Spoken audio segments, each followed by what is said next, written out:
Okay, let's do a last variation. So let's pretend that the ball starts at time 0 at a horizontal position of x equals 10. Here we are. And let's say it's now rolling to the left. And the only thing I know about it is that 4 seconds later, it's at a horizontal position of x equals 0. So it takes 4 seconds to roll from here to there. Okay, so let's do all of our same bits. So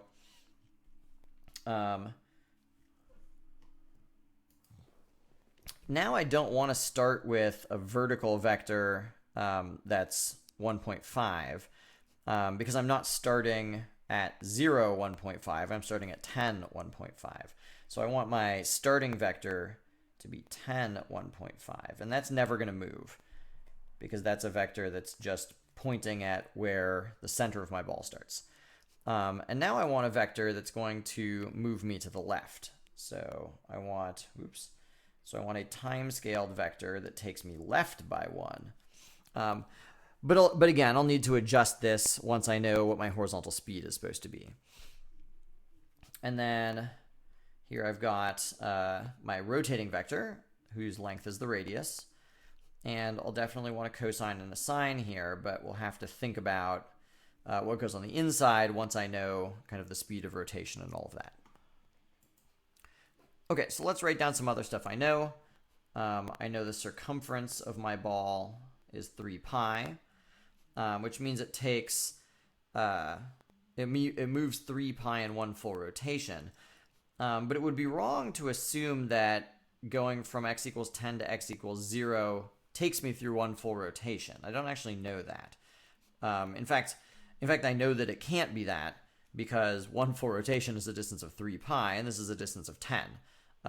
So if pi is 3.14, a distance of 3 pi is like about 9 point something. So a full rotation would take me not quite to there. Okay, so what do we know? We know that if our horizontal position here is at time 0 and here is at time 4, I've gone a horizontal distance of 10 feet in 4 seconds. So I know my speed is 10/4 feet per second.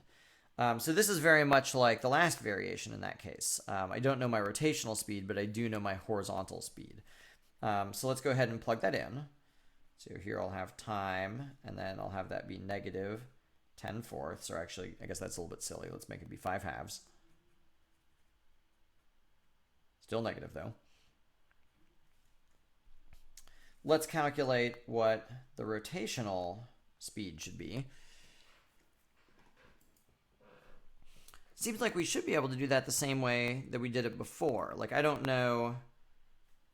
It doesn't matter that if one full rotation doesn't take me to 0. One full rotation, I know, is going to take me a distance of 3 pi, and it's going to end up, somewhere here-ish. But what I want to know is how long did it take me to get there? So let's calculate it. I guess it doesn't matter. I was thinking about whether or not to include the negative sign here because we're moving left.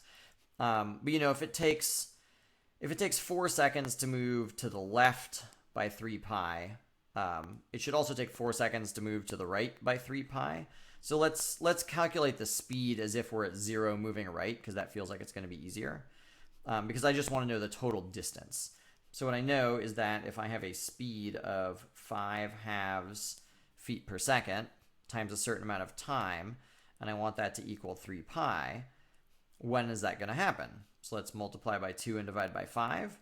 So that's 6/5 pi. So that's the time at which I've gone one full rotation.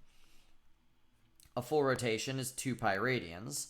So if I go 2 pi radians in a time of 6 pi over 5, let's multiply by the reciprocal. So that'll be 5 over 6 pi. The pi's divide. So I've got 10/6, also known as 5/3.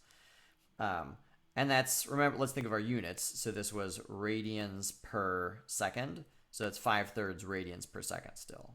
So that's going to be my rotational speed. Now let's try and get the rest of it right. So let's see. I still at time 0 want my initial angle to be pointed straight up. So I'll add a pi over 2. And let's see, as time increases, I want my angle to be going this way because as the ball rolls, that's the direction the rotation has to go for the point to move in the right direction. So I don't think I need a negative sign now because I only needed the negative sign when the angle was supposed to decrease with time. Great, so I've solved for all the bits. I think that makes sense. Oh, I've boxed the wrong thing because here we need 5 halves. Okay, well, it's kind of ugly. It's a little bit hard to see, but that is negative 5 halves right there. Okay, so hopefully what you've learned is it's very much the same set of thoughts, but you have to think clearly about what do you want. You want to figure out how long it took to go a certain horizontal distance to solve for your horizontal speed.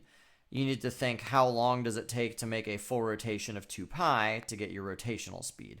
And so depending on the information you're given, you can kind of set up a scenario to solve for the things that you want.